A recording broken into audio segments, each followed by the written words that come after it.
ಎಲ್ರಿಗೂ ನಮಸ್ಕಾರ. ಬೆಳಗ್ಗೆ ಎದ್ದು ಫ್ರೆಶ್ ಆಗಿ ರೆಡಿಯಾಗಿ ಜೀಪ್ ಎತ್ಕೊಂಡು ಇವತ್ತು ನಮ್ಮ ಪಯಣ ಫಾರ್ಮ್ ಕಡೆಗೆ. ಅದು ಇದು ಕೆಲಸ ಮದುವೆ ಅಂತ ಬೆಂಗಳೂರು ಕಡೆ ಸೇರ್ಕೊಂಡು ಫಾರ್ಮ್ ಕಡೆ ಬಂದೇ ಇರಲಿಲ್ಲ. 15 ದಿವಸ ಆಗಿತ್ತು. ನಮ್ಮ ಅಮ್ಮನ ಡ್ರಾಪ್ ಮಾಡಿ ಟೋಟಲ್ ರೌಂಡ್ ಹೊಡ್ಕೊಂಡು ಸ್ಕೂಲ್ ಮಾತಾಡ್ಸ್ಕೊಂಡು ನಾವು ಹೊಟ್ಟಿದ್ದೆ ಇರಿಸೇವೆ ಕಡೆಗೆ. ಇವತ್ತು ಒಂದು ಫಂಕ್ಷನ್ ಇದೆ. ಹಾಗೆ ಈ ಬರೋ ಶನಿವಾರ ಭಾನುವಾರ 3ನೇ ತಾರೀಕು 4ನೇ ತಾರೀಕು ಒಂದು ಒಳ್ಳೆ ರೇಸ್ ನಡೆಸ್ತಿದ್ದಾರೆ. ರೋಡ್ ಮಾತ್ರ ಒಳ್ಳೆ ಶೂಟಿಂಗ್ ಮಾಡಕ್ಕೆ ಸಖತ್ತಾಗಿತ್ತು. ಅಕ್ಕಪಕ್ಕ ತೆಂಗಿನ ಮರ ಮಧ್ಯ ರೋಡ್ ಕಟ್ ಮಾಡೋದು ಗೂಗಲ್ ಮ್ಯಾಪ್ ಈ ತರ ಕರ್ಕೊಂಬಂತು ಮಂಡ್ ರೋಡ್ಗೆ. ಮತ್ತೆ ಚೆನ್ನಾಗಿರೋ ರೋಡ್ ಸಿಕ್ತು. ಮತ್ತೆ ಕಟ್ ಮಾಡೋದು ತಿರ್ಗಾ ಮಂಡ್ ರೋಡ್ ಸ್ಟಾರ್ಟ್ ಆಯ್ತು. ಹೆಂಗೋ ಮಂಡ್ ರೋಡ್ ದಾಟ್ಕೊಂಡು ಡೆಸ್ಟಿನೇಷನ್ ತಲುಪಿ ಫಂಕ್ಷನ್ ಮುಗಿಸ್ಕೊಂಡು ಸಂದೀಪ್ ಅವ್ರು ಸಿಕ್ಕರು. ಅವ್ರ ಜೊತೆ ಅಗ್ಲೇಕ್ ಹೋಗ್ತಾ ಇದೀವಿ. ಈಗ ಒಳ್ಳೆ ಸನ್ಸೆಟ್ ಆಗ್ತಿದೆ. ಡ್ರೈವ್ ಮಾಡಕ್ ಮಾತ್ರ ಪ್ಲೆಸೆಂಟ್ ಆಗಿದೆ.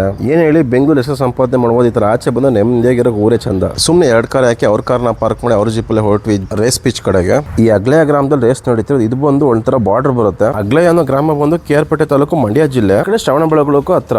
ರೇಸ್ ನ ಯಾವ ತರ ನೀಟಾಗಿ ಆರ್ಗನೈಸ್ ಮಾಡಿ ನಡೆಸ್ಕೊಡು ಅಂತೆಲ್ಲ ಮಾತಾಡ್ತಿದ್ರು. ರೇಸ್ ಪಿಚ್ ಕೂಡ ನೋಡಬಹುದು ನೀವು. ನೀಟಾಗಿ ಆರ್ಗನೈಸ್ ಮಾಡಿದ್ದಾರೆ. ಒಂದು ವಾರ 10 ದಿವಸದಿಂದ ನೀಟಾಗಿ ಮಠ ಹೊಡೆದು ಯಾವ ತರ ರೆಡಿ ಮಾಡಿದ್ರೆ ಅಂತ ಒಂದೊಂದು ಬ್ಲಾಕ್ ತುಂಬಾ ಗ್ಯಾಪ್ ಇದೆ. ಇದೇ ಬರೋ ಶನಿವಾರ ಭಾನುವಾರ ಅಂದ್ರೆ ಮೇ 3-4 ರೇಸ್ ಇರೋದು. ಪಿಚ್ ಡಿಸ್ಟೆನ್ಸ್ ಬಂದು 175 ಮೀಟರ್ ಇದೆ. ಸುತ್ತ ಈ ತರ ಜಾಗ ಇದೆ ಗಾಡಿಗಳ ತರಕ್ಕೆ. ಹಾಗೆ ರೇಸ್ ಬಗ್ಗೆ ಇನ್ವಿಟೇಷನ್ 1-2 ಬೈಟ್ ತಗೊಂಡು ಇನ್ನು ನಾವು ಹೊರಟಿದ್ದು ಅಗ್ಲೇಯಲ್ಲಿ ನಡೀತಿರೋ ವಾಲಿಬಾಲ್ ಟೂರ್ನಮೆಂಟ್ ಕಡೆಗೆ. ಇಲ್ಲೂ ಕೂಡ 30ನೇ ತಾರೀಕು ಮೇ 1ನೇ ತಾರೀಕು ಒಳ್ಳೆ ಓಪನ್ ಟೂರ್ನಮೆಂಟ್ ಇದೆ. ಅದನ್ನ ಮುಗಿಸ್ಕೊಂಡು ನಾವು ಹೊರಟಿದ್ದೆ ಹಿರಿಸೇಲೂರು ಹೊಂಚಟಳ್ಳಿ ಕಡೆಗೆ. ಇದು ಬಂದು ಹೊಂಚಟಳ್ಳಿರುವ ಬೀರೇಶ್ವರ ಸ್ವಾಮಿ ಪರ.